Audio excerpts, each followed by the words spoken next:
Well, thank you, Dr. McAbee, and everyone for inviting me. I'm really honored to be here where so many other distinguished speakers have been, and I'm a little humbled by that lineup and being part of it. What I'd like to do today is take this talk kind of in three parts. One, to explain how I came to be doing what I was doing.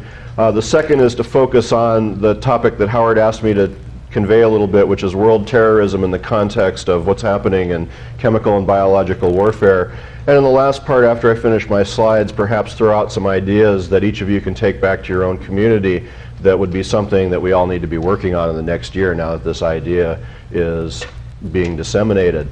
Originally, I grew up in a generation where the most significant event outside of Sputnik probably was the Vietnam War. And at its conclusion, I was not exactly very pro-military, nor was the rest of the country exactly honoring the military. But being patriotic, I felt that some contribution on my part was due since I had the opportunity to grow up in this country. And at that point, embarked on what's been a 21 years of uniformed service to my country, feeling that taking care of those who are called on by their country to go do the job is not the same as being a politician who sends them out, or even the war fighters who actually go to do it. When I joined the Navy Reserve, it was really quite unique. I didn't know much about it at all, and I've had a tremendous education. And it's been a second part of my life that's really been incredible, because not only have I been part of world events as they've unfolded, I've met a lot of fantastic people, traveled to a lot of exotic places, I've made a lot of great friends, and I've learned a tremendous amount about an area that literally I had no connection with before I made this quantum leap, a little bit of a contrarian leap in the early 70s, as you can imagine, in the Bay Area. I think of it as sort of my second life, and a lot of us call ourselves the citizen soldiers. Sometimes when my wife's mad at me, she calls it my Walter Mitty life, because you know, my friends and I get around and recount our tales. It's a little different look at the world.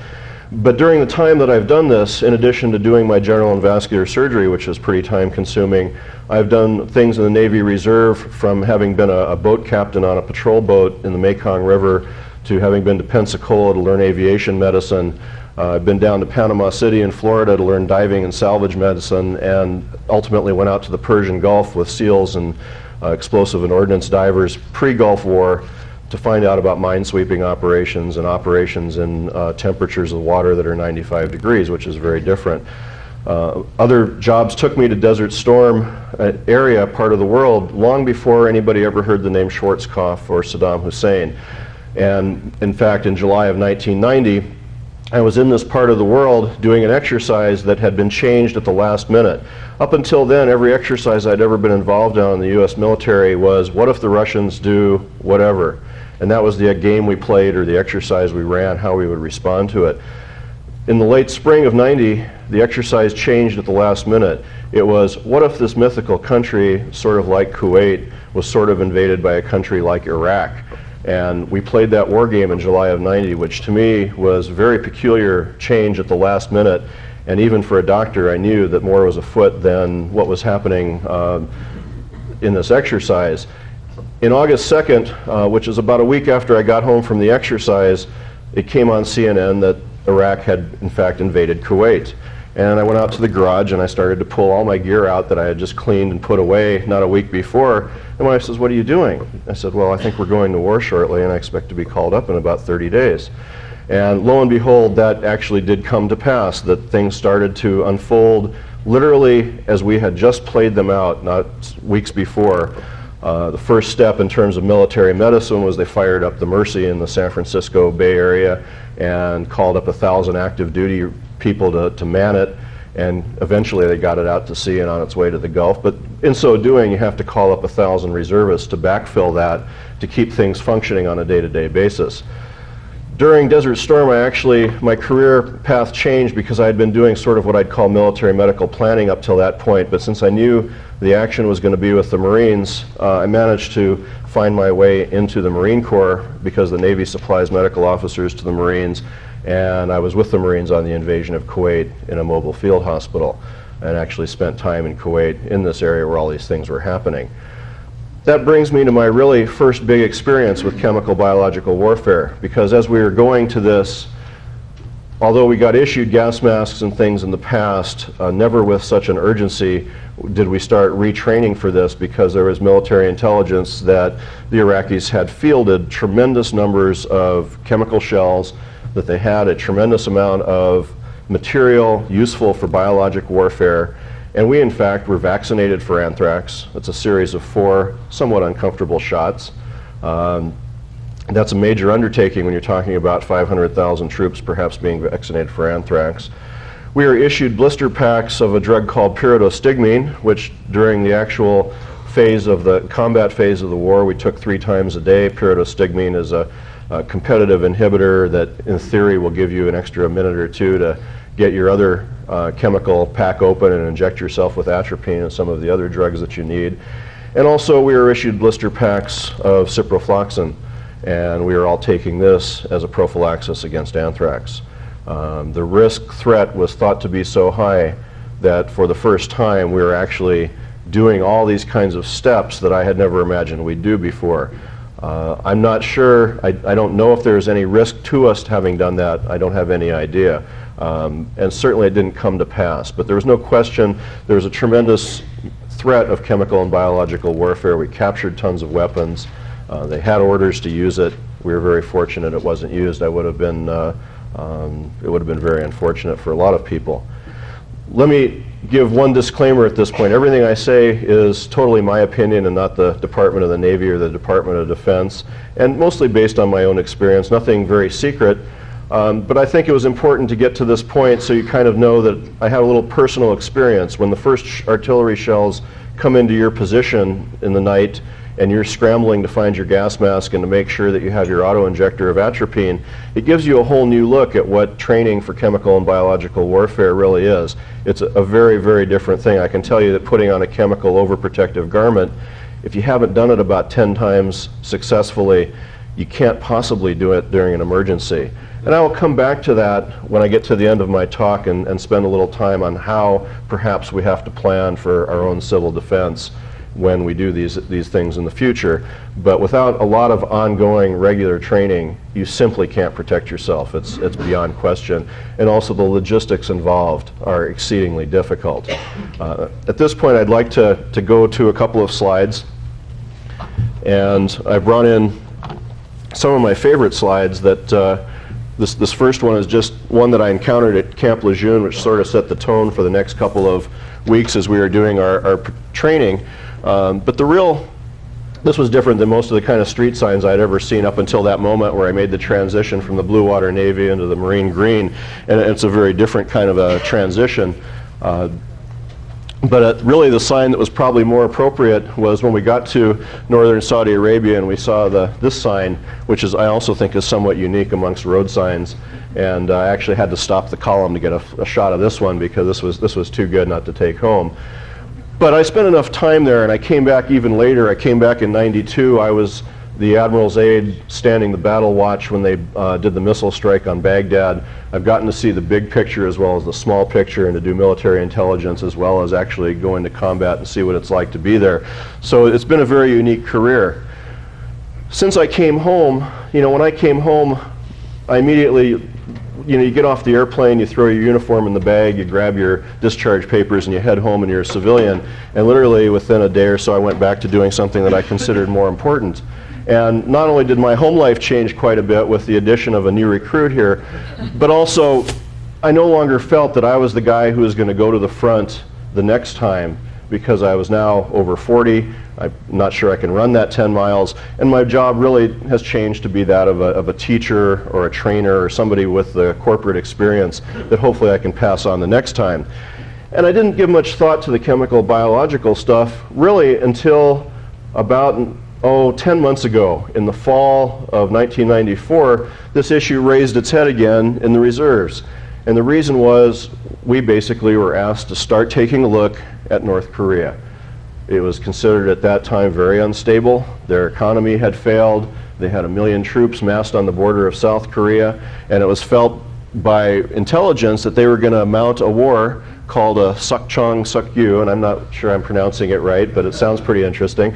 And But what it means in Korean is it's a fast war with a fast conclusion. And one of the key things is you want to neutralize all these areas through chemical attack and create panic amongst civilian populations through the use of chemical and biologic warfare. This was their war plan. The military estimated that North Korea would overwhelm South Korea in less than 10 days, and that we would be sitting there with our thumbs in our noses trying to mobilize reserves to get back in again to figure out how we were going to do this, because we really aren't capable of stopping this kind of a war that comes so quickly and so overwhelmingly. And again, the issue of chemical and biological warfare, we know that there's a nuclear issue going on with North Korea, but this is what most of the artillery pieces seemed, intelligence was saying, that some of the first things that were going to happen were going to be chemical attacks on airfields so that all the personnel were gone, but the airfield was intact and ready for somebody to use. It's really a brilliant idea. If you're moving forward, you don't want to destroy everything, you want to take some of these things intact. So, you know, my consciousness level in chemical, biological, once again, we were training for an event that might take place that might involve chemical and biologic warfare. It hadn't during the Gulf, but it was thought very likely if there was a Korean War again, that this would be one of the big scenarios.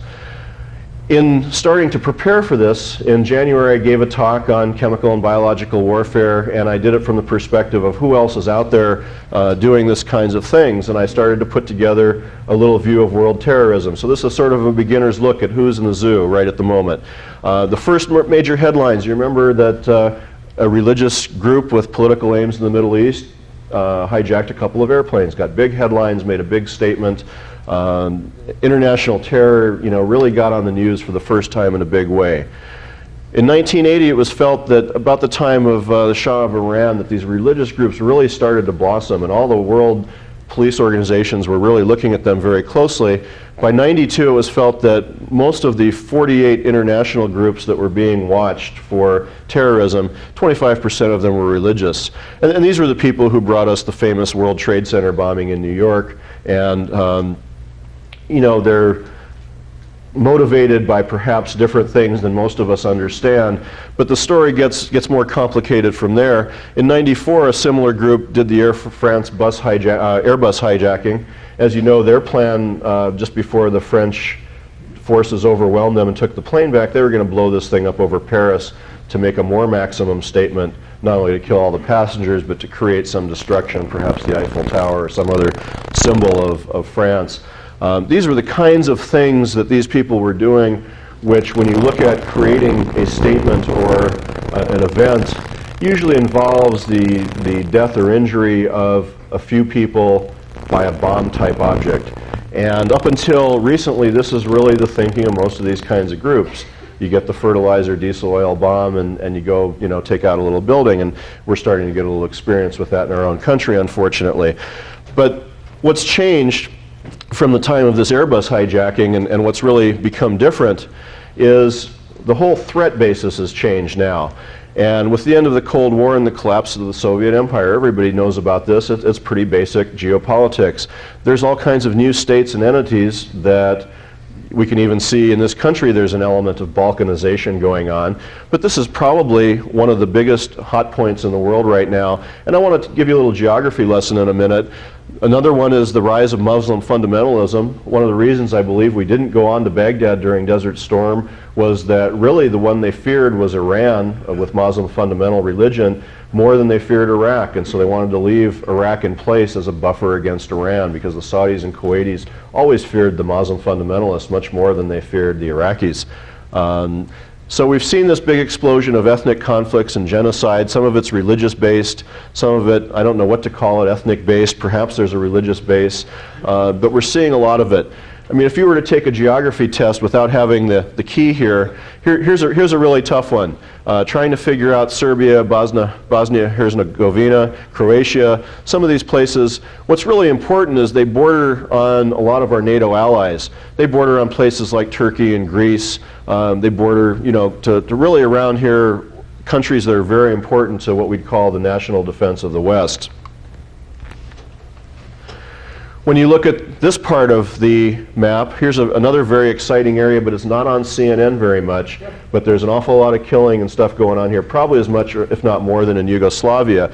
But you've got places where there's ethnic conflict like Georgia, Azerbaijan, which is down here. You've got a lot of areas where They border on Iran, they border close to Iraq, they border on Turkey, where there's conflict between perhaps Muslim fundamentalist populations and implanted Russian populations and other groups.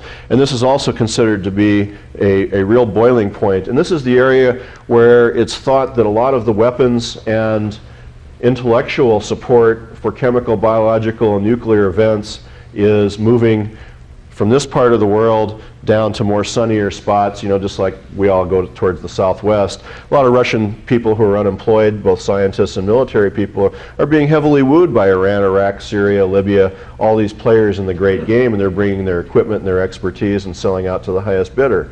And so this is also considered to be a very unstable flashpoint. Lot of conflicts in this area right now, a lot of people getting killed, but we don't get it on CNN. Let me go back one. We did get one area on CNN, which was Chechnya. You know, for some reason, somebody got a little bit of press in there, and you got a little feel for what was going on. It's a very big time amount of sort of distortion and disruption of the normal government control.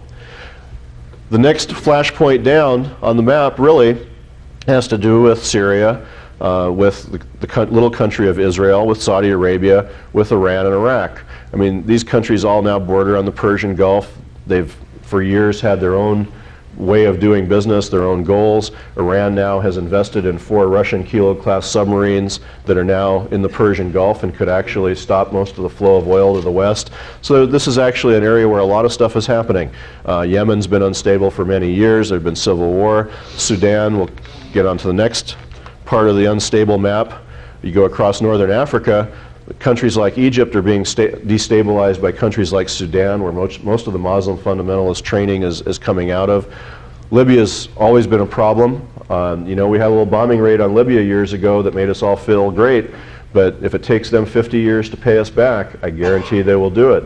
And I always thought that either the Lockerbie or perhaps the World Trade Center was the payback for our bombing trip over Libya many years ago. But this is also a very unstable part of the world. As you know, in Algeria, they've been killing all foreigners and any intellectuals working for the government that they can catch. And again, Muslim fundamentalism is sweeping this part of the world. So we have different conflicts kind of around this circle, around the Mediterranean, and around our NATO sort of allies where things are happening. And all this has given rise to hundreds of groups. It's not just the 48 groups that the CIA was following along with Interpol years ago. Now, just there's groups that we've never heard of, but some of the ones you've heard of, like Hezbollah and the Al-Quds, you know, these are common. The Front for the Liberation of Arabian Countries. The list just in Muslim fundamentalist terrorist organizations is well over 100, and this doesn't count some of the sort of independent, you know, they don't really state their aims politically. To most of us, the whole thing changed this spring. And this spring, for the very first time, as we saw in Tokyo, somebody used a chemical weapon. And for those who think about chemical and biologic warfare and terrorism, to some extent, this was opening Pandora's box for the first time.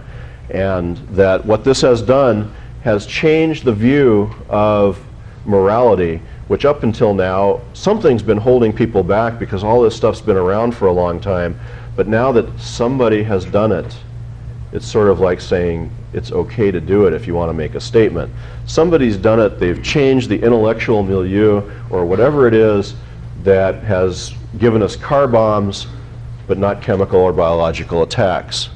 And as I took out of one magazine, the headline, with one act, the danger has broadened into a threat more terrifying and much more difficult for governments to forestall. Clearly true. This can be done anywhere with limited means, and I'll talk a little about that. Most of us don't have this kind of gear in our hospitals. Our paramedics don't have it. I mean, we're just not ready for it. There is no way to combat this kind of stuff on a big scale, and it's going to be very hard to do so. The brief review, we've got a lot of people here who are real experts in this, but just for those who have never encountered it before, there's lots of chemical agents, there's blister agents that actually cause blistering of the skin, the eyes, the lungs. There was a little phosgene perhaps done in the Yokohama train station earlier this year. There's choking agents like chlorine and phosgene that, you know, basically you die from pulmonary edema. Cyanide, the standard blood agent, they tried to make that in Japan earlier this year at one of these little events. The traditional, what I always have called insect repellents, but what really are is nerve agents that were mostly developed World War II era, some by the Germans, some by the British. There's a recent one put out by the Russians called Novichok, I believe it's pronounced, which is a newcomer. They call it the newcomer to the list. It takes microscopic amounts of this kind of stuff to totally incapacitate or totally knock people out. When you talk about these nerve agents like tabun or sarin, which are sort of the common traditional models that we've had for many years, these things suffocate by paralyzing the chest muscles, and they interfere with chemical signals, as you've all heard. To do a job, which means making 800 kilograms of this, and this is the amount to basically do a 1 square mile kind of chemical attack, it costs about $10,000 to $20,000. Made from products that are commercially available and can be put together by any chemist without specialized experience. So it gives you a little idea of the amount, the investment, and the skills required for this. So these are the kinds of things, you know, they've been around a long time, but it's sort of like the genie's out of the bottle. Stuff's on the internet, maybe anybody can make it. And these kinds of things are very devastating, because even a small amount not only gets the victim, but it gets usually the healthcare providers and first responders and anybody who touches the clothes and whatever. There was a computer simulation done just before the Gulf War, and it was felt that a Mirage aircraft from the Iraqi forces with a sprayer mounted could spray nerve gas across this line using the prevailing winds, and that nerve gas would actually go well over 100 kilometers with a kill rate of over 90% during the first 8 hours of the wind flow. And that would have knocked out our harbor and airfields at Jubail, all our stuff at King Fahd and Dhahran, would have taken out the airfields at Bahrain, and the military capability of the West would have stopped at that point, because we would have several 100,000 casualties and nothing functioning. And in another couple hours, that this stuff would drift further and probably take out the rest of the things that we had in the theater. That's one airplane making one uninhibited flight with an agricultural sprayer using the winds that at that time of the year are prevailing to the south. And this could have been devastating. The desert actually is the perfect place for this kind of stuff, particularly for non-persisting agents. As I mentioned, we had our blister packs of pyridostigmine, and we had our chemical protective suits that are very cumbersome. We had our auto injectors, which I saw a very interesting presentation done by the young Marine who was giving us our first at Camp Lejeune, and as he demonstrated how you slap this thing into your butt, he managed to inject himself and caused quite a stir amongst all the medical people who rushed to his aid when he had this thing inject by accident. But we all had this stuff, it was all available, everybody had their own, we had stockpiles, we had all the gear, we were sort of ready to limit the impact of what we really thought might be coming. Countries that have this kind of stuff, well, these are known to have it, the USA and Britain and France, North Korea. We know it's in former Yugoslavia. I'm not sure which of the several parts, but it's there. There's been some suggestion recently that it's been used. I'm not sure if that's true or can be proven or not. Countries suspected of having it, everybody from Burma to Ethiopia to Syria to Vietnam. Very highly likely. This is not high tech. This is low tech, simple chemistry using products bought on the world market for application in agriculture or pharmaceutical use. This stuff on the battlefield not only can be delivered by airplane, it can be delivered by a sprayer like this. Here's an armored car spraying a fog of something across the battlefield. This is really quite effective, especially if the prevailing winds are working to your advantage. This is the kind of suits that are sometimes worn. You have to have complete air filtration, you have to have complete skin coverage, you have to have sealed wristbands and cuffs and sealed at the waist, and these are the kinds of things that are out there. There are newer models since I took this picture. There's a lot of equipment out there. It is available. You can't put these on real fast because they're really very difficult and cumbersome. Somebody already sort of took this quote. Colin Powell said in 1993, of all the various weapons of mass destruction, biological weapons are of the greatest concern for me. This was when he was Joint Chiefs of Staff. So I want to talk a little bit about the bioweapons. We've not really seen them in use, but they're out there, they're available. We talked a little bit about them yesterday. I want to use the same scenario of doing a 1 square mile terrorist attack or whatever, military attack, whatever you'd like to call it. You can use something like ricin toxin, and the reason I picked this one is because when I was doing military medical work in the Persian Gulf, one of the questions that came up was, why are the Iraqis planting all these fields of castor beans around what looks like a chemical plant? And the reason is that you make ricin toxin out of castor beans. So not just castor oil, which many kids have grown to know and love, but you can get ricin toxin. You can make 800 grams of ricin toxin, and that costs $10,000 or $20,000 worth of equipment and supplies to do this out of castor beans. And this kind of material is readily available on the agricultural and pharmaceutical market. So again, for minimum investment, you can do enough ricin toxin. Delivery is another issue, but you can do your 1 square mile of terror or destruction without a big investment. And the Iraqis has tons of this stuff. Botulinum toxin, they also had tons of this. You can do the same 1 square mile with 80 grams. I mean, we're starting to talk about a teaspoonful of sugar here. And you can use anthrax spores, which is even cheaper and easier to manufacture, causes suffocation and death. You can make 8 grams for your 10 to 20,000, and that'll do your 1 square mile of damage. The unique thing about this, though, is it persists forever, and once you've used it on an area, that area is usually dead for 75 or 100 years. So this is a big-time killer if you want to make a statement. I'll come back to the implications of these kinds of things in a little bit when I talk about what people are doing. This is a manufacturing tool for biological warfare. This is made by the French. It's sold worldwide. I think it does have some peaceful uses too. Everybody has them. It's readily available, and it can turn the stuff out by the ton. And these things were readily available in Iraq after the Gulf War.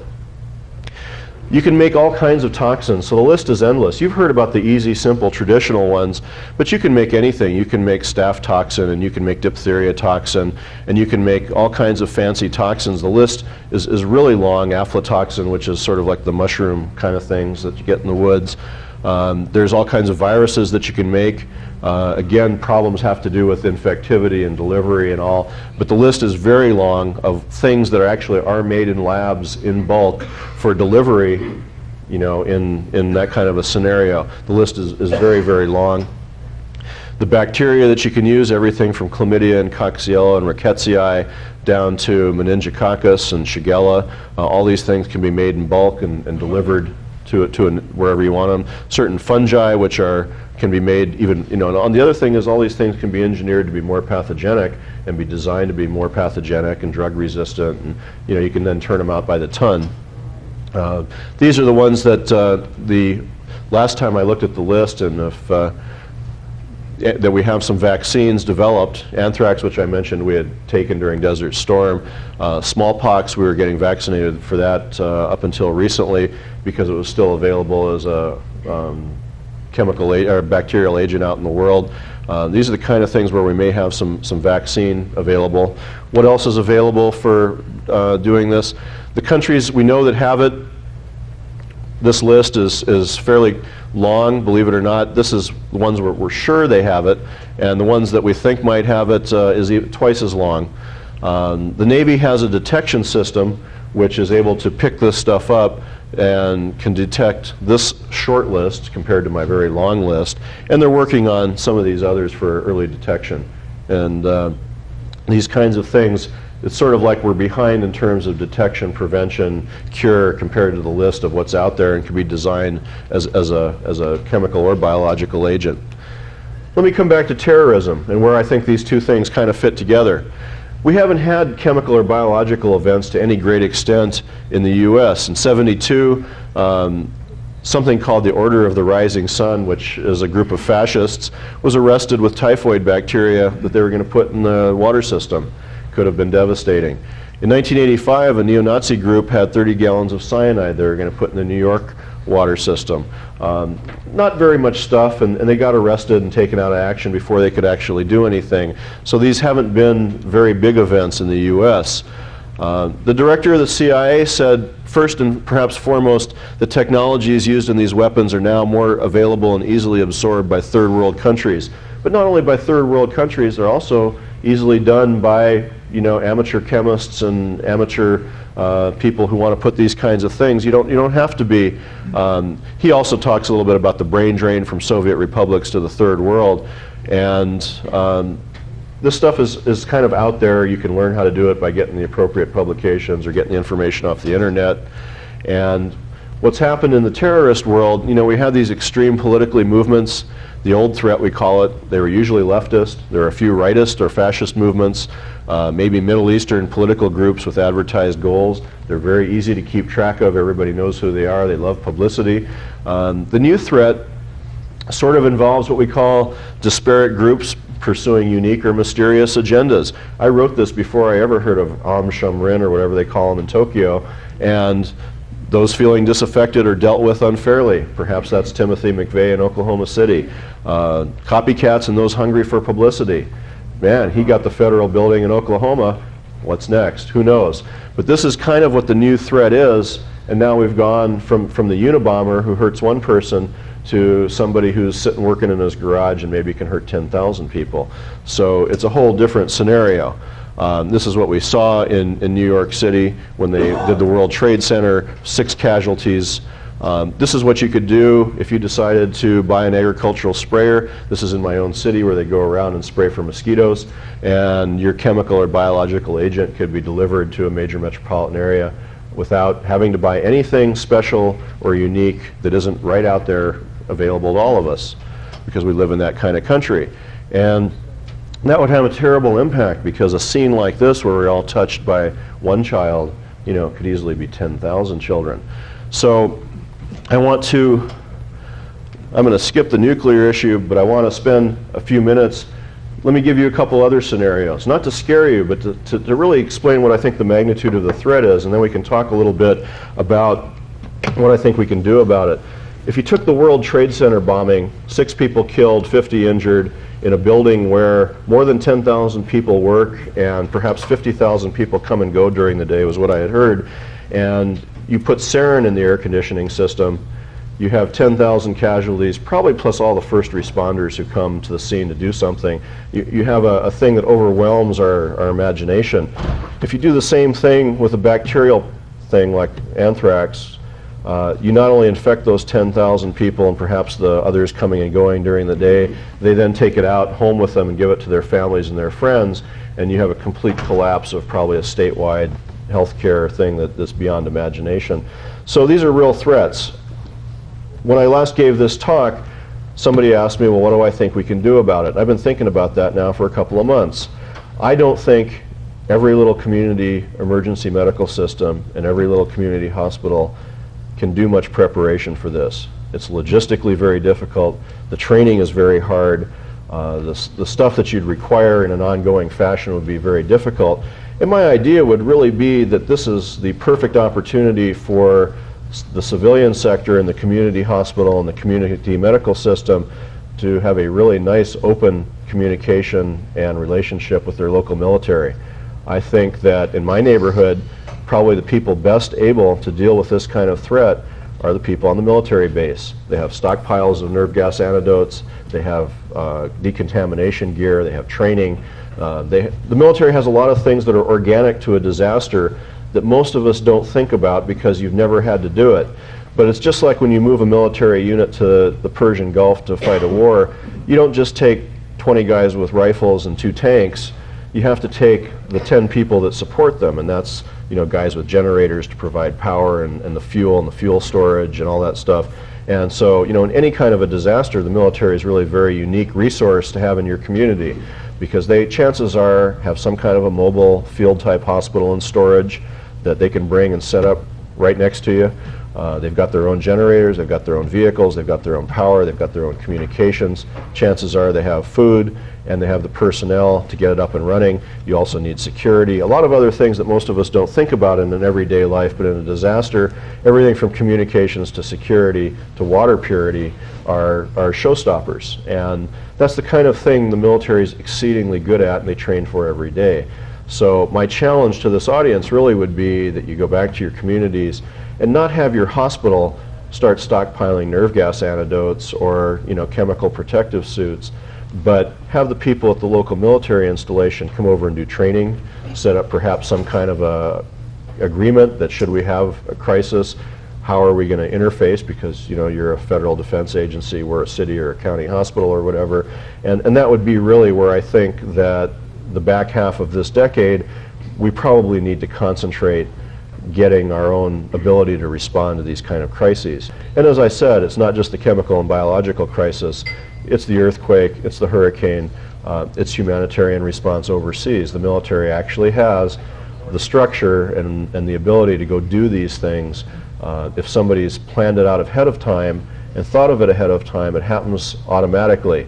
If you have to reinvent this issue when the phones are down and the power's out and you have 1,000 casualties, that's a bad time to be going through the yellow pages to figure out how to call the Naval Air Base in your neighborhood. So I think, like I say, my challenge to the audience is really interface. There are a lot of us out there in dual roles. You'd probably be surprised at the number of reservists in your medical community. But those are the people who really have the expertise, have the materials, have the ability to respond. And I think your disaster preparedness planning really should include your local military assets, because they're yours, they're there. But unless it's kind of set up ahead of time, it's very hard to get them lumbering off your direction to bring the appropriate help. On that note, I think I'd like to stop, and if there's any questions. Yes, ma'am. Thank you.